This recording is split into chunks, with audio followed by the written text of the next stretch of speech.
بسم الله الرحمن الرحيم. الحمد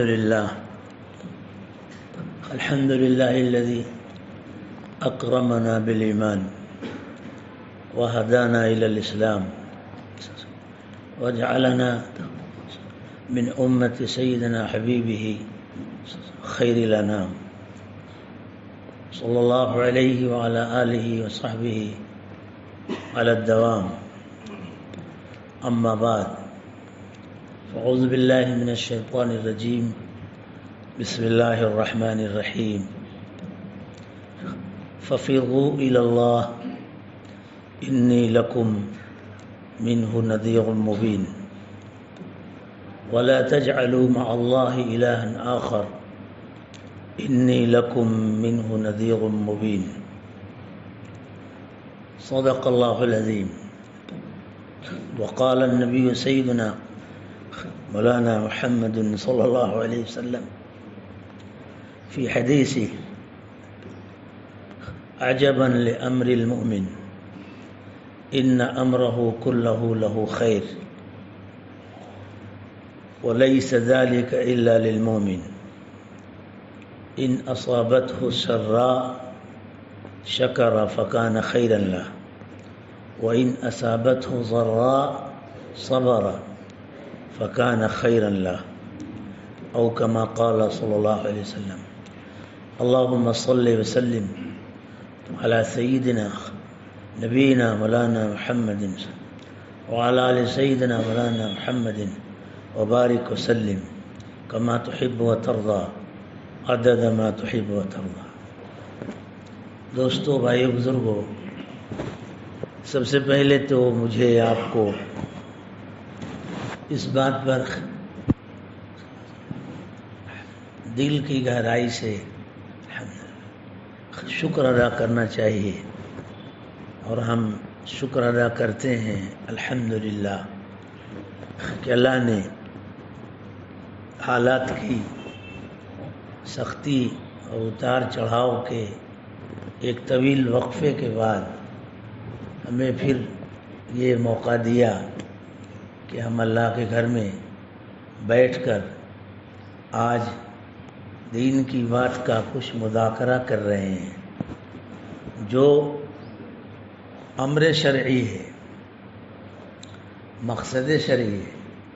دین کی بات کہنا سننا یہ کسی خاص شخص کا من کا فیصلہ نہیں ہوا کرتا، بلکہ یہ ہمارے پر، آپ پر، امیر پر، غریب پر، چھوٹے بڑے پر، آسمان زمین کے پیدا فرمانے والے ہمارے اللہ، ان کا حکم ہے کہ ہم اس دھرتی پہ گاہے گاہے دین کی بات کا تذکرہ کریں، اور ہم اور آپ سنیں، بیٹھیں، عمل کی نیت سے سنیں۔ اللہ عمل کی توفیق دے دے۔ ایسے بھی بیٹھ کے سنیں، خبر نہیں کہ کب دل کا تالا کھل جائے اور گاڑی صحیح روٹ پر آ جائے۔ حضرت سیدنا صلی اللہ علیہ وسلم کی خوبیوں اور صفات میں ایک خاص صفت لکھی گئی ہے، مفسرین نے لکھا ہے، محدثین نے بھی لکھا ہے، مفسرین نے اس حدیث کو اپنی کتابوں میں نقل کیا ہے کہ اللہ سبحانہ تعالیٰ نے آپ صلی اللہ علیہ وسلم کے کو دنیا میں بھیج کر قلوباً غلفا، بند دلوں کو کھولا ہے۔ یہ عجیب ہے، بند دل کو کھولا۔ ارے دل بند تھا، دل کہاں سے بند ہے؟ تو اندر ہے۔ تو آپ صلی اللہ علیہ وسلم کی اس میں کئی خوبیاں نقل کی گئی ہیں، اور اس میں اوصاف مبارکہ کے ساتھ اس امت کی بھی خوبی بتائی گئی ہے کہ آپ صلی اللہ علیہ وسلم کی امت کیسی ہوتی ہے۔ جیسے خاندانوں کی پہچان ہوتی ہے، ملکوں کی پہچان ہوتی ہے، لوگوں کی پہچان ہوتی ہے، اسی طرح اللہ سبحانہ تعالیٰ نے قرآن پاک میں ہماری آپ کی، اللہ ہمیں سچا امتی بنا دے، آپ صلی اللہ علیہ وسلم کی امت کی پہچان بتائی ہے۔ تو آپ صلی اللہ علیہ وسلم کی خاص اعلیٰ کمال نقل کیا کہ اللہ سبحانہ تعالیٰ نے آپ کے ذریعے دنیا کے اندر بسنے والے انسانوں کے بند دلوں کو کھولا ہے۔ آپ جانتے ہیں کہ جب کوئی بھی چیز بند ہو جاتی ہے تو اس کی جو اصل طاقت ہے، اس کا جو اصل نفع ہے اور اس کی جو اصل خوبی ہے وہ سامنے نہیں آتی۔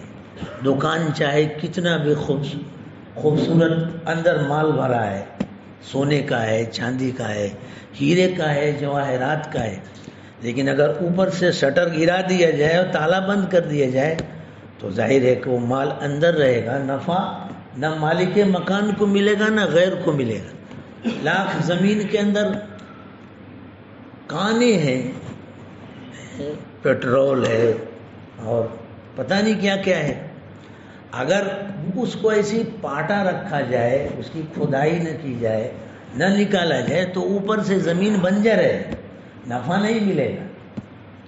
اسی طرح اللہ سبحانہ تعالیٰ نے انسان کے قلوب کو بنایا ہے کہ دلوں پر سب سے بڑا فیصلہ، سب سے بڑا نفع قلب کا کیا ہے۔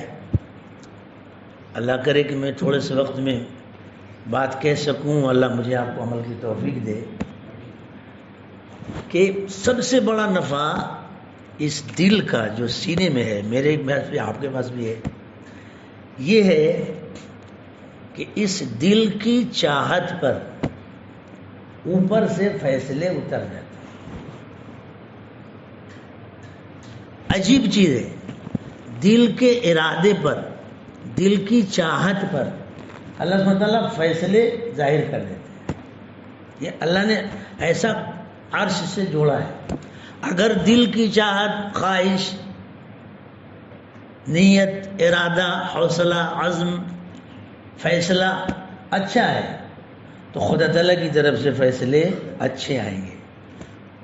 ظہور میں تھوڑی دیر لگ سکتی ہے، جس میں اللہ کی حکمت اور مشیت ہوتی ہے، اور وہ بھی سراسر نفع ہوتا ہے۔ مشہور جملہ سنا ہوگا، اللہ کے یہاں دیر ہے اندھیر نہیں، مگر یہ طے ہے کہ جیسے دل کے ارادے، حوصلے اور طلب ہوگی، ویسے اللہ کی طرف سے فیصلے ہوں گے۔ آپ نے سنا ہوگا اکابر مشائخ کے بیانات میں، بہت پرانا قصہ ہے، ایک کتاب ہے اخلاق محسنی، اس میں یہ واقعہ نقل بھی کیا ہے اور ہم نے اپنے اکابر مشائخ سے سنا بھی ہے۔ سب سے پہلے جونپور میں حضرت رحمۃ اللہ علیہ سے سنا تھا، اور موجودہ ہمارے حضرت شیخ مرشد سے تو ایک سے زائد مرتبہ سنا۔ آپ نے بھی سنا ہوگا کہ مشہور ہے، ایک مرتبہ ایک شخص بادشاہ تھا اور ملک کا بادشاہ، اس کو خواہش ہوئی، خیال ہوا کہ مجھے اپنے ملک کی سیر کرنی ہے، اور سیر کرنا اس خیال سے نہیں کہ خالی تفریح کریں گے، بلکہ حالات کا جائزہ لیں گے کہ میری رعیت کس حال میں ہے، تاکہ اس کے اعتبار سے ہم ان کے لیے کچھ خاص ڈیسیزن لے سکیں۔ اگر تنگی ہے تو اچھا اس طرح۔ خیر وہ ٹہلنے گیا تھا، سیر و تفریح میں جاتے جاتے ایک انار کے باغ میں ٹہلتے ہوئے بھیس بدل کے گیا تھا تاکہ لوگ کوئی پہچان نہ سکے۔ وہاں گیا تو انار کا درخت دیکھا، اسے پتہ لگا، دیکھا تو بہت پھلوں سے لدا ہوا ہے، تو دل میں خواہش ہوئی کہ بڑا خوبصورت باغ ہے۔ مالک کو بلایا، کہا کہ بھائی ذرا مجھے ایک گلاس پانی پلا دو، ایک گلاس رس پلا دو انار کا۔ تو وہ گیا اور ایک انار کو توڑا اور اس کا جو رس نکالا تو پورا گلاس ایک ہی انار میں بھر گیا۔ لا کے دیا، پی لیجیے، تو بہت بہت میٹھا ہو۔ تو اس کے دل میں خیال آیا کہ یہ تو بہت ہی سرمایہ زیادہ ہے اور اتنا خوشحال ہے، تو اس کے اوپر تو اس کی آمد زیادہ ہے اور میرے حکومت کے خزانے میں کچھ چاہیے۔ تو اس خیال سے اس نے سوچا، دل میں خالی ارادہ کیا کہ اب مجھے اس پہ ٹیکس لگانا ہے، ٹیکس لگانا چاہیے کیونکہ یہ بہت زیادہ ہے، اس میں سے کچھ لینا چاہیے۔ اب یہ پکا ارادہ دل میں خیال ہو کر چکا تھا۔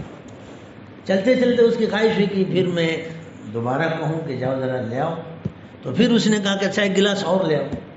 تو اس وقت چونکہ نیتوں میں خیر کا غلبہ تھا، لوگ پوچھتے نہیں تھے کہ کیا آ گیا، باپ کا ہے کیا تمہارا، جب چائے مانگ لیا۔ وہ لوگ سمجھتے چلو راہگیر ہے کوئی پی لے۔ تو دوبارہ وہ گیا تو لانے میں دیر ہوئی، اس کو پہلی بار فوراً لے آیا، اس مرتبہ اس کو دیر ہوئی تو آ کے پوچھا، جب لے آیا وہ بھی تھوڑا کم لایا، گلاس میں رس کم لایا، تو پوچھا کہ بھائی اتنی دیر کیوں کی؟ تو اس نے کہتا ہے، جھٹ سے کہتا ہے کہ صاحب میں کیا کہوں، مجھے دکھ ہے۔ کہا کیا ہوا؟ مجھے بہت غم ہے، میں ایسا کبھی دیکھا ہی نہیں۔ تو کہا کیا ہوا بتاؤ تجھے؟ تو جھٹ سے کہتا ہے کہ صاحب اللہ خیر کرے، ایسا خطرہ لگتا ہے کہ میرے ملک کا جو بادشاہ ہے اس کی نیت خراب ہو گئی۔ کہا وہ کیا؟ کہا کہ میرے باغ کے جو انار کا باغ ہے، اس کے درخت کا رس سوکھنے لگا۔ میں نے پہلے ایک پھل نکالا تھا، پورا گلاس بھر گیا، ابھی میں ایک توڑا، پھر دوسرا توڑا، کئی پھل توڑا تب جا کے رس نکلا ہے، اور ابھی پورا نہیں بھرا ہے۔ یہ سنتے ہی چونکہ وہ بادشاہ نیک دل تھا، اندر میں رونے لگا دل سے کہ اللہ میرے ایک غلط فیصلے سے تیرے بندے پریشان ہو جائیں، اللہ ایسا نہیں کروں گا۔ اس کو بہت نادم ہوا، رویا، معافی مانگا دل میں، اور پھر ارادہ طے کر لیا کہ اب میں فیصلہ واپس لیتا ہوں اور میں اب ٹیکس نہیں لگاؤں گا۔ کہا چلو ٹھیک ہے۔ یہ میں نے آپ کو کتاب کا حوالہ بھی دیا کہ کہاں قصہ ہے اور کن سے سنا وہ بھی میں نے بتا دیا، میں اپنے گھر سے نہیں بول رہا ہوں۔ تو اس پر انہوں نے پھر چلتے ہوئے اس نے کہا کہ ذرا ٹرائی تو کروں کہ اس کی بات صحیح بھی ہے کیا۔ فوراً بولا کہ اچھا گلاس اور لے آؤ۔ وہ گیا فوراً ایک پھل لیا اور فوراً توڑ کے اس میں رس نکالا، دوڑے وہ ہنستے ہوئے آیا، کہتا ہے بھائی صاحب الحمدللہ، ایسا لگتا ہے میرے ملک کے بادشاہ کی نیت اچھی ہو۔ تو میرے بھائی دل کا کمال ہے، اللہ کے فیصلے دلوں کے ارادوں پر ہوتے ہیں۔ اس لیے ہم اب اس دنیا میں اپنے قلب کی غفلت کو ختم کریں۔ ایک بندہ دل کی گہرائی سے ندامت کے ساتھ اللہ کی طرف متوجہ ہوتا ہے تو خدا پوری بستی سے سخت حالات ختم کر کے عافیت اور راحت کے حالات لا دیتے ہیں۔ اس لیے ہم کو اللہ نے دنیا بھیجا ہے اللہ کی طرف سے رحمت والے فیصلے اتروانے کے لیے۔ اس امت کی پہچان ہے، ہمارا دین مسائل کا حل ہے، مسئلہ نہیں ہے۔ آج باطل اسلام کو مسئلہ بنا رہا ہے، جتنے اسلام دشمن ہیں وہ اسلام کو مسئلہ بنا کے پیش کر رہے ہیں۔ اور جب سے اسلام آیا ہے، آپ صلی اللہ علیہ وسلم جب سے دنیا میں تشریف لائے تو مخالفین نے ہمیشہ اسلام کو مسئلہ بنایا، پرابلم بنایا، اس طرح پیش کیا، حالانکہ اسلام آیا ہے مسائل کے حل کے لیے۔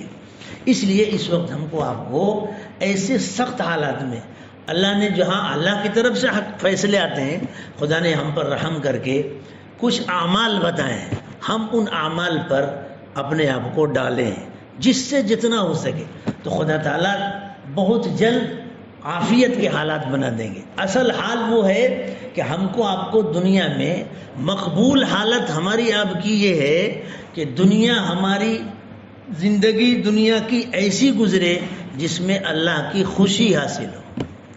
اصل ہماری نعمت یہ ہے کہ ہماری دنیا ایسی گزرے کہ ہم سے اللہ خوش ہو، اللہ کی خوشی والے اعمال کریں، یہ اصل نعمت ہے۔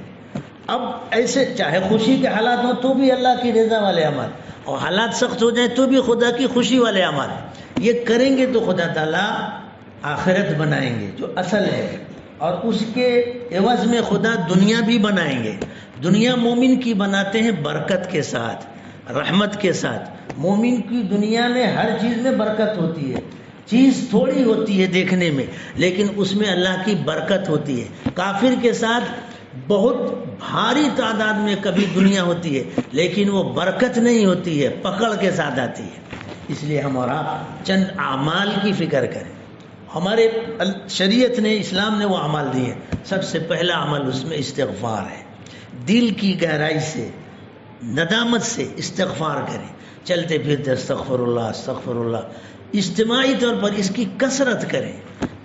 خالی استغفر اللہ پڑھیں تو بھی خدا کی رحمت آ جائے گی۔ سیدنا حسن بصری رحمۃ اللہ فرماتے ہیں گلی کوچوں میں چلو تو استغفار کرتے چلو، دسترخوان پر بیٹھو تو اس پر اکثرو التوبہ والاستغفار علی مواعیدکم کئی تنزل الرحمہ، کئی تنزل الرحمہ، اپنے دسترخوانوں پہ بیٹھو تو اس وقت بھی خود استغفر اللہ استغفر اللہ، خدا سے مغفرت مانگو تاکہ تمہارے دسترخوانوں پر خدا کی رحمت اتر جائے۔ کیوں کہ آج کل گناہوں کی کثرت نے، سلبیات کی کثرت نے خدا کے غضب کو بلانا شروع کیا ہے۔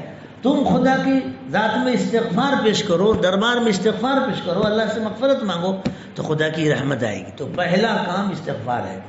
اس کے لیے جتنا ہو سکے ایک آسان وقت ہے۔ میں آپ کو اس وقت تہجد پڑھنے کے لیے نہیں کہہ رہا ہوں، مصلی پہ کھڑا ہونے کے لیے نہیں کہہ رہا ہوں، اس وقت آپ سے یہ درخواست کر رہا ہوں، رات بڑی ہوتی ہے، رات میں آنکھ کھلتی ہی ہے، شاید ہی کوئی ایسا شخص ملے گا جو ایک بار عشاء کے بعد سوئے تو آخر پوری رات اس کی ختم ہو جائے ایک نیند میں۔ ایسا ہوگا، میں انکار نہیں کرتا، لیکن کم ایسے ہوں گے۔ ایک دو بار تو آنکھ سب کی کھلتی ہی ہے، تو اس میں کیا کریں کہ جب آنکھ کھلے استغفر اللہ استغفر اللہ استغفر اللہ۔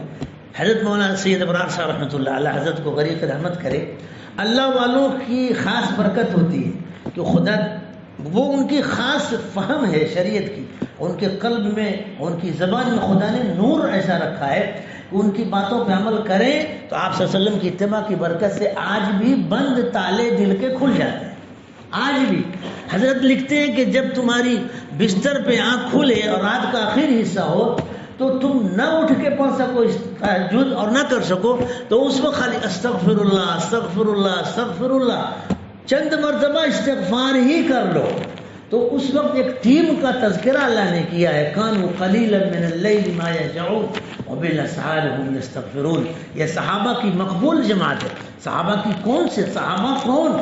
صحابہ کی مقدس جماعت آپ صلی اللہ علیہ وسلم کی آغوش میں تربیت پائے صحابہ کی وہ جماعت ہے مقدس جو اس فرش پہ خدا کے عرش سے فیصلے اترواتے تھے۔ ہم ان کی نقالی کریں، اتباع کریں، تو اس وقت 10 مرتبہ 15 مرتبہ 20 مرتبہ 100 مرتبہ جتنا ہو سکے استغفار کر لیجئے۔ میں خدا کے گھر میں بیٹھ کر آپ کی خدمت میں عرض کر رہا ہوں کہ اگر آخر شب میں آپ نے چند مرتبہ استغفار کیا ہے تو آپ 24 گھنٹہ قلب میں ایک طاقت محسوس کریں، ایسا محسوس ہوگا کہ جیسے کوئی آپ کو شیطان کے مقابلے میں خدا نے رائفل دے دیا ہے۔ آپ کر کے دیکھ لیجئے، یہ چیز کرنے کی ہے۔ ایک تو استغفار کی کثرت کیجیے، دوسرے نماز کی پابندی کیجیے، نماز جماعت سے پڑھیے، اور اگر کوئی شرعی مجبوری ہے، بیماری ہے اور کوئی مجبوری تو گھر میں پڑھیے، چھوڑیے نہیں۔ دکان پر ہیں، شرعی مجبوری ہے نہیں آ سکتے، نماز کو عام کیجیے۔